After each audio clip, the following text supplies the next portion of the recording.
Hi guys, how are you all doing? Welcome to another Bedroom Guru. Thank you to all the new subscribers that have come along to give my videos a watch. It means a lot. So I really hope that I help you and give you as much inspiration as possible. If there's any questions, as I always say, just pop us an email or put a comment on here or something and I'll do the best I can to answer them. Today I'm going to be answering a question from Tina, who sent me an email about her developing in circle and asking about why she's not introduced to her guide. I've got itchy head. Stay away, I love it. So I'm going to talk about circles and your self-development. Obviously the first thing that I always say to everybody is, and it can be a bind if you've got a busy life, but meditation is going to be key for anybody that wants to speed up, if you like, or go on the fast track process for development. It enables you to heighten your vibration, which I've done loads of videos on. It also gives you your time to relax and give an opportunity for whatever source that you're connecting with to channel through and give you inspiration and guidance. Anything can come through meditations from previous lives to guides giving you information, angel realms. You could be someone that works with colour. It all depends on your individual path and what you're obviously being chosen to do. And this is what takes me back to circles. I did touch a bit on these, I think, on my spiritualist church video. I think it might have been that, I'm not sure. But just for people that don't understand what circles are, there are two types of circles. One is my ear is totally buzzing so loud. It's the angel frequencies here. It's really interesting. Perhaps it's Gabriel. It's really weird. It's like you go deaf, so you can't hear anything, and it just goes bing. I'm sure I said about this as well, that I actually went to the doctors and the hospital because I thought I had some form of tinnitus or something, and there was nothing wrong with me. And it wasn't until I went to a psychic fair and this man just stopped me in the middle of nowhere. I didn't even know who he was. And he just said, you know, that buzzing that you're getting in your ears, it's angel frequency. And then he walked off. It's really freaky, but now I know what it is. So anyway, yeah, there's two types of circles, open, and there's one that's an open circle and one that's a closed circle. Now, the open circles can be created in spiritualist churches. They can be at spiritualist centres where you basically attend exactly the same time each week, and they're not as disciplined, I would say, as a closed circle because they have all different people popping in each week. Ordinarily, the spirit world like a familiar circle of energy that meets at exactly the same time, exactly the same day, so that they can recognise those sort of energies and work with you. So there seems to be a stronger essence when there's the same people meeting at the same time. It's almost like, oh yeah, we recognise that bunch, we'll give them that this time, you know what I mean? So open circle is basically anybody can go to those and attend. In the circles, you're going to be expected to do, if you've got a good circle leader, perhaps you'll do a meditation, you may be taught how to do a proper prayer, you may be asked to do a little talk or inspirational talk or spiritual talk in those in that environment. You may also be asked to do various psychic exercises, perhaps ribbon work or colour work, or practicing readings on the people in the circle, going into meditation, see if you can get a spirit link for someone in the circle. So it's all different types of exercises that you can do when you're in the circle. The one that I prefer is the closed circle. These are circles that are basically invitation only. So you will either get an invite, it's a bit like Masons, I suppose. Someone will sponsor you or say, yeah, we'd like to bring so-and-so in. And then you'll join a circle which is dedicated, disciplined, and as I say, will be perhaps every Monday night at 7 o'clock. And you will meet, and basically, I remember my first circle, unless you were like dead, well, you could still attend, to be fair, let's face it, you can still rock up. But you literally had to go every single week, and I used to absolutely love it. I couldn't wait to go there to find out what next exciting thing would happen. They're normally held at people's homes, and some people it's a bit of a yeah, I'll say it. There's some people obviously want perhaps £1 or a couple of pounds for admin or to get biscuits and tea that you have afterwards. Some people obviously it's a living, so they will charge you perhaps, you know, £5 or something.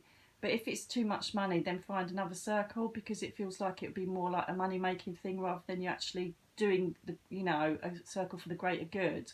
So just see how much money you're paying, because it really don't have to be a lot. You know, you're sitting in circle as a dedicated energy wanting to learn more, and so really that should be the priority, not the person making money on it.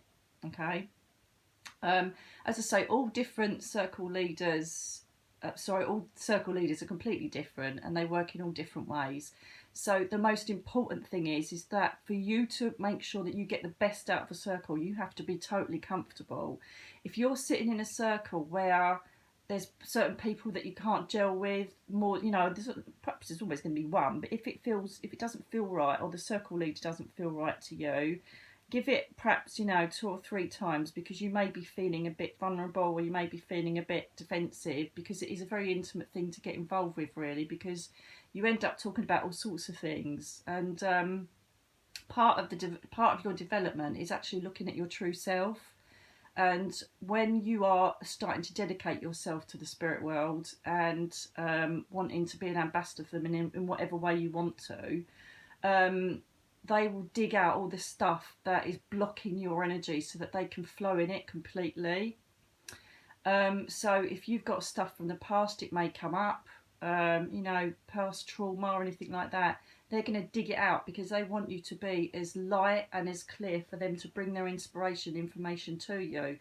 But if you've got like a hate sitting there for someone, or, you know, you've got hurt from someone that hasn't really been dealt with, which is overwhelming your energy, they're going to dig it up. So ordinarily you may start getting that happen in the circle, and so you're going to have to start sharing the sort of things that have happened. And it is as I say, it's a very intimate process, because you can be talking about all sorts of things that you never thought that you would talk about or discuss.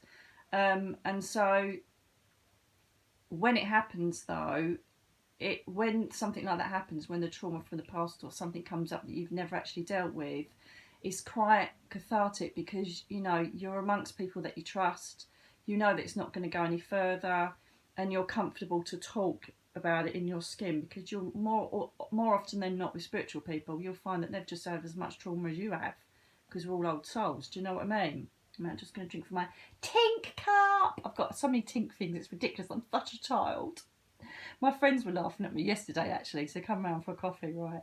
And I'm in my unicorn slippers. And they're just like, you're such a child, you're wearing unicorn slippers. Yes, I am, and I really don't care. So, you need to be comfortable in your circles. If you're not, it doesn't matter, you just move on and find another one. Because as I say, you can be faced with your demons, you can be faced with things that perhaps need to be brought out, and you're going to have to entrust that with the rest of the circle. By sitting there and holding it back, it kind of blocks the process. I'm not saying you're going to bear all and sundry on the first day. All I'm saying is the more that your circle develops, and the more that you have this heightened energy that reverberates around the circle, the more that you know, you're going to attract help for what you need to get yourself on a full spiritual path. So inadvertently things like that are going to come up. Also in the circles, as I say, what to expect is that you will be, most probably every circle that I've been in, you'll do a meditation to begin with. Sometimes they're just a relaxing meditation, other times you'll be directed to do what I call an interactive meditation, which is perhaps if you can get, you know, connect with your guide, or you'll be having a guided meditation where you'll be taken to a certain place, like I used to do a lot with the Crystal Palace, and take people to the Crystal Palace. All sorts of things. As I say, it completely depends on the knowledge and the creativity, if you like, of your circle leader. As I say, you will be asked to do prayers, perhaps opening prayers, and so you're taught those, which stands you in good stead if you want to start working in spiritualist churches. You know, you get used to being able to speak to those above, if you like, and address the fact that you're about to work for them.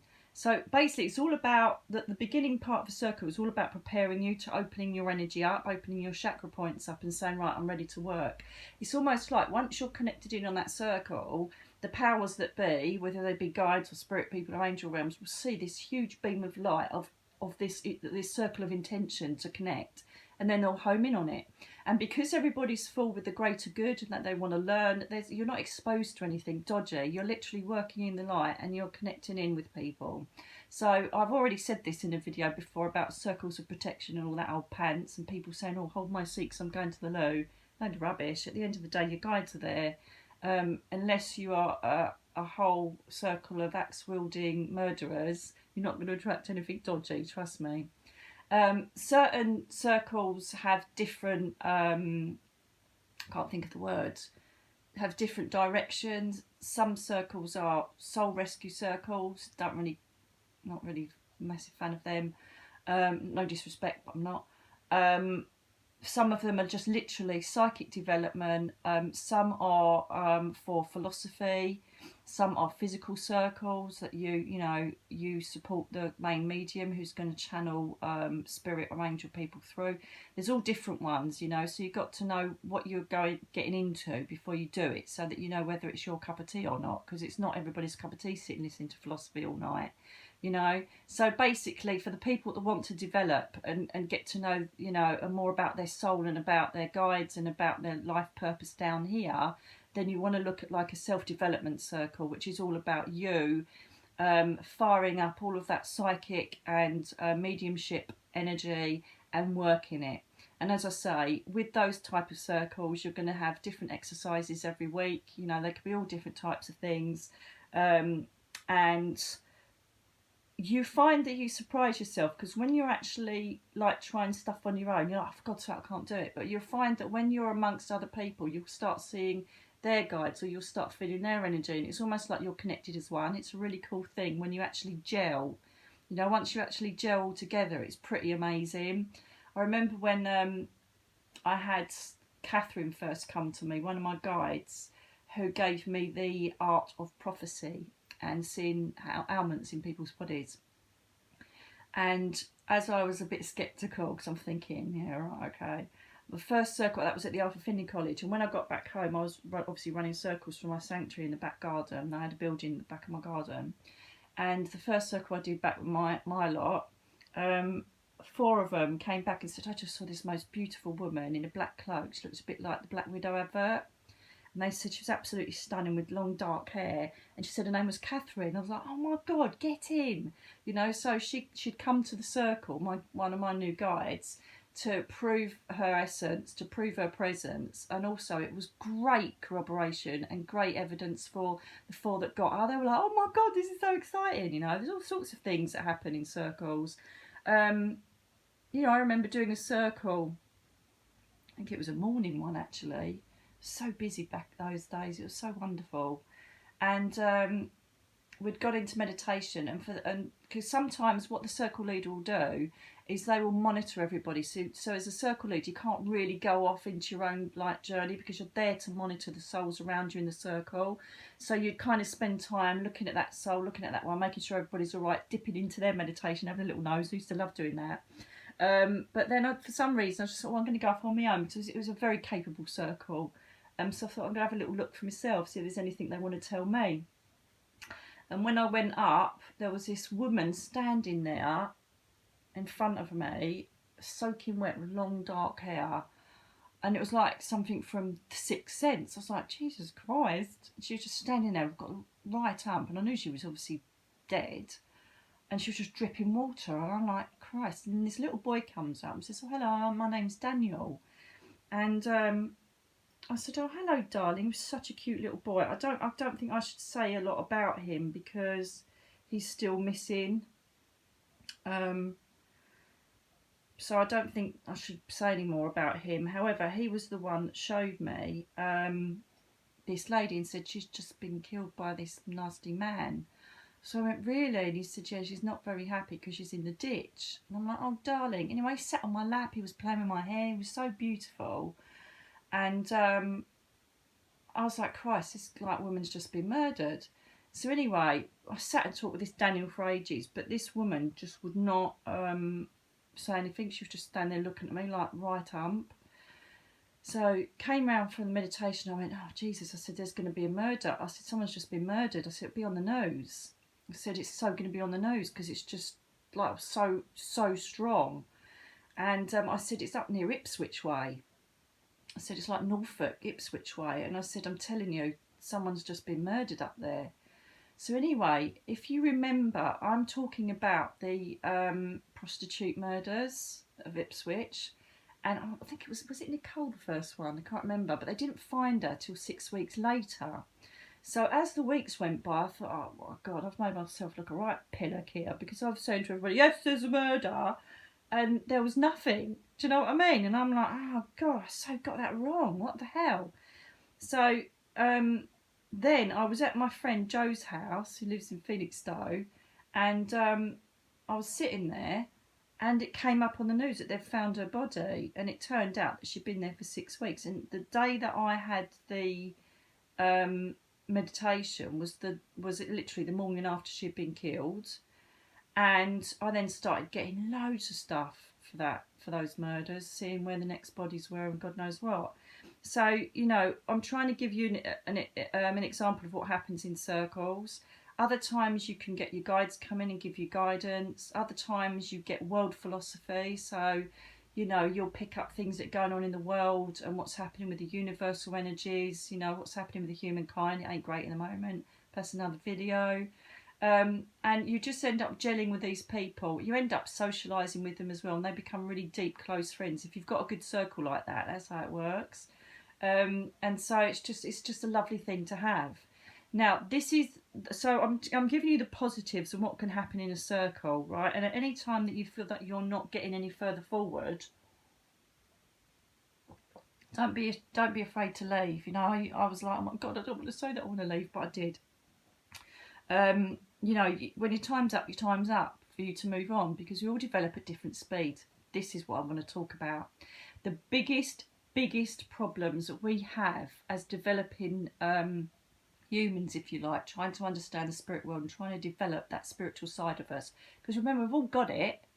It depends if we want to go for it and trust it or not. That's the thing. So the biggest problem is ego. And I don't mean, oh, look how wonderful I am. Ego, the self-doubt, the fear, the self-analysis. Did that really happen? Did I see that? Did I make it up? Did I hear that? Or did I just make that up in my head?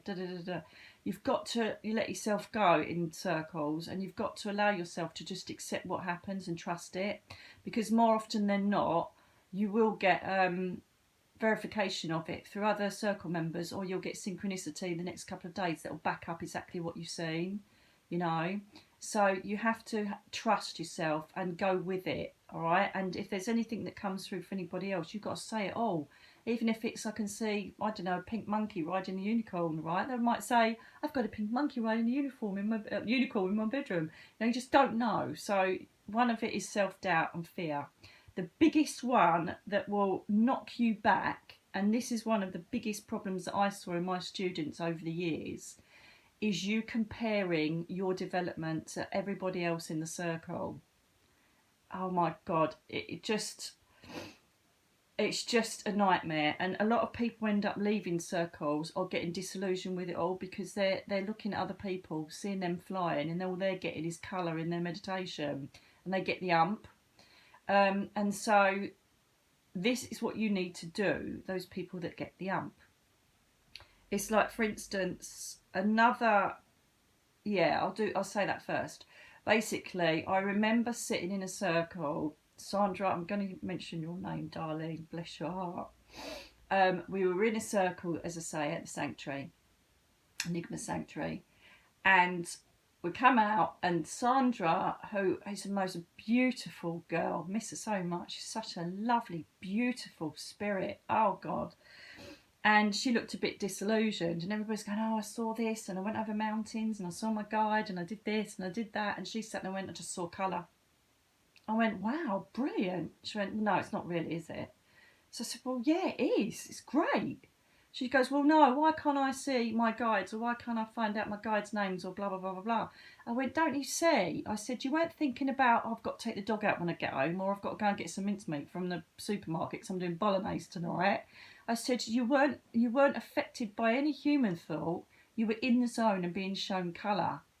So that means that you're going to be working with colour, whether it's the auric field of people, whether it's you seeing colour within them, or you're working with ribbons. Lots of people can work with colour. So for instance, they'll say, oh, I can see red around you. That means passion. Is there a problem at the moment in a relationship, or blah, blah, blah. Do you know what I mean? There are people that work extraordinarily well with colour. And so she was starting to talk herself out of the fact that she actually had an ability because she just saw colour. But seeing colour is amazing. We're made up of colour, light and energy, you know.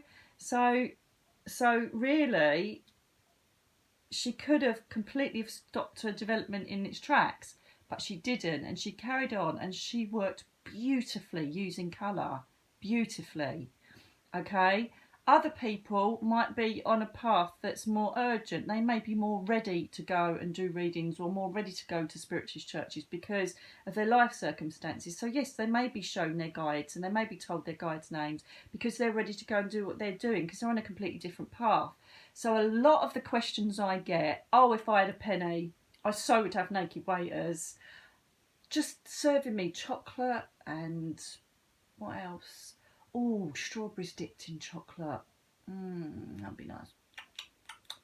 Perhaps they shouldn't be naked because that's not very spiritual, is it? Perhaps they've got a nice little pinny just around the bits, but when they turn around, I need to be stopping there right now, don't I? Let's face it. But if I had a penny for everybody who said this, I would be loaded. I don't know my guide. They haven't introduced themselves. I don't know my guide's name. It doesn't bloody matter. The whole point is you've got to completely trust and know that they're with you. It's as simple as that. When the time is right, and it's not when we think it's right, because we're the humans learning, when they know it's right for us to be introduced to them, they will come in and they will do their bit. Now, this is a massive epiphany for me because I never really realised it before until I was writing my soul journals out for my book, right? And I realised that it was 2003 was when I got retired from the police service and went into a meltdown. Came back and thought, right, spiritual path, I need to sort myself out, start meditation. And then obviously my house became alive and I thought, God, I need a bit of help here because the spirit people were over it. And I realised when I look back in my soul journal that they knew that I was going to take on a really quick path of development and get out there straight away, because I literally did my first circle within a month. I was doing my first bloody platform, which is ridiculous because some people like spend years developing before they even feel ready for that. But they obviously wanted me out there. Shit me pants first time I did one of those. I'm not going to lie, that's another story as well. I might do that about trust next time. So anyway, I go to this circle, and this is in 2004, right? So 2004, all I've had is this man that looks a bit like Steptoe, who I've dreamt of and perhaps in a meditation sitting, but I've never spoke to him. He'd sit in the corner of this hut that I used to go in when my nan and my dad was, and I was like, oh, a bit stinky. He was in his like brown cloth habit thing, and I used to think, and I never used to talk to him, but he never initiated any contact with me either. So I thought, right, well, I don't know what you're bloody doing here, but whatever, I just talked to my nan and my dad, right? And it was for years, and I just thought, I don't even know who you are. And then literally 2004, I've told you the story of Julianus when I was out sunbathing in the garden. He came and introduced himself, told me his name, dates, places, and as I said, I've told you on the videos that obviously I went to Rome and found him and Pope Nicholas V and all the rest of it. And then later on, I was at the Arthur Findlay College, and no, tell a lie. Then I started my circle in Eastwood in Essex, and the first time I sat in circle, this huge, most gorgeous looking green-eyed Native American bloke rocked up. Oh my God, it's so lovely, so lovely. I shouldn't say that really because he was my dad in that life. And he's a Navajo, and he came forward and he was holding a hammerhawk, and he had a headband and a white ribbon, white feather with a red tip. And he said, I'm Hammerhawk. And he said, but you can call me Calm. And his other name was Karnunka. So he had like a, I don't know, family name, a tribal name, I don't know. So when I came out of meditation, my circle leader said, oh, you've got a new guide. She goes, well done. She goes, his name's Hammerhawk. I went, yeah. So that was really cool. And then when I went to Arthur Findlay again, because I spent a lot of time there initially, I don't anymore. I think it's quite expensive, but that's another story. And it's quite clicky. I'm going to say what I think, I don't care. That'd be good, wouldn't it, when I go back there now and they'll be like, oh, you're the one that said that we're clicky up here. But anyway, I just, it's good for some people, but I don't know. Anyway, moving on. Yeah, so went to Arthur Findlay and there was a psychic artist there and she was sharing my room. And one morning she was scribbling away and then she had drawn a Native American with a white feather in the headband, red tip on the end and written Hammerhawk at the bottom with him holding a hammerhawk. I'm like, holy pants.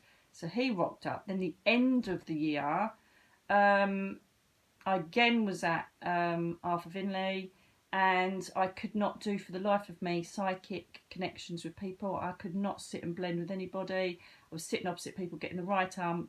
And Catherine came to me that night and said, I'm now giving you the art of prophecy, and blew these rune stones that turned into white doves. And so she turned up and then corroborated her presence by reaching my lot in my circle the following week.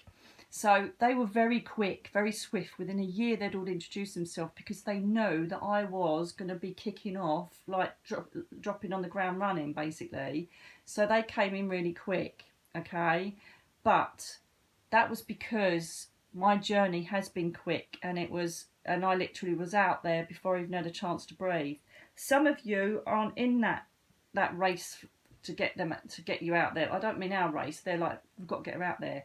So all I'm saying to you is trust and know that you have your guides around you. You have since birth because you agreed it before you come down here. Know that they're there to enhance you and to help you learn. And when it's right, they will come to you.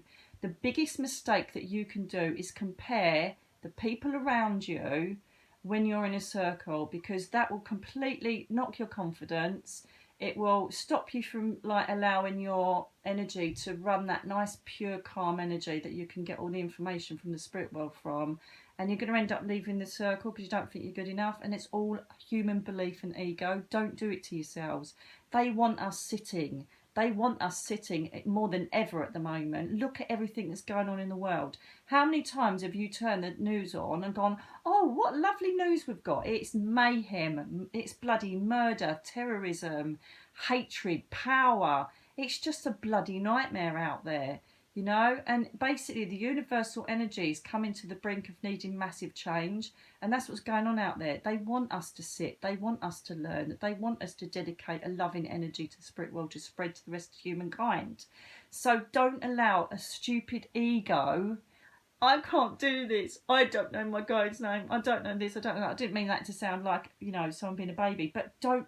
I'm just trying to make it sound how petty it is on the grand scheme of things. You are connecting to this higher power that, you know, loads of people say doesn't exist. We're connecting to it and proving it's there and bringing it into our circles. They could bring you words of philosophy about the state of the world. They could give you such greater, deeper spiritual learning and understanding that you could ever imagine. Even if you don't want to be a working medium or you don't want to be a healer, you know, there's healing circles, all sorts of circles. But even if you don't want to be those people, by living a spiritual journey, which I've shared so many times on here, will make your life so much better. I've never been so at peace with myself, ever. And so, you know, as I say, no matter what reason you go into a circle for, you have to know and trust that the people that are there to look after you are there. And that eventually, at some point, you will get to a stage where they will start introducing and upgrading you, I call it, to more and more things. I was the most impatient cow going. I can't see their faces. I want to see their faces. And they're like, all right then.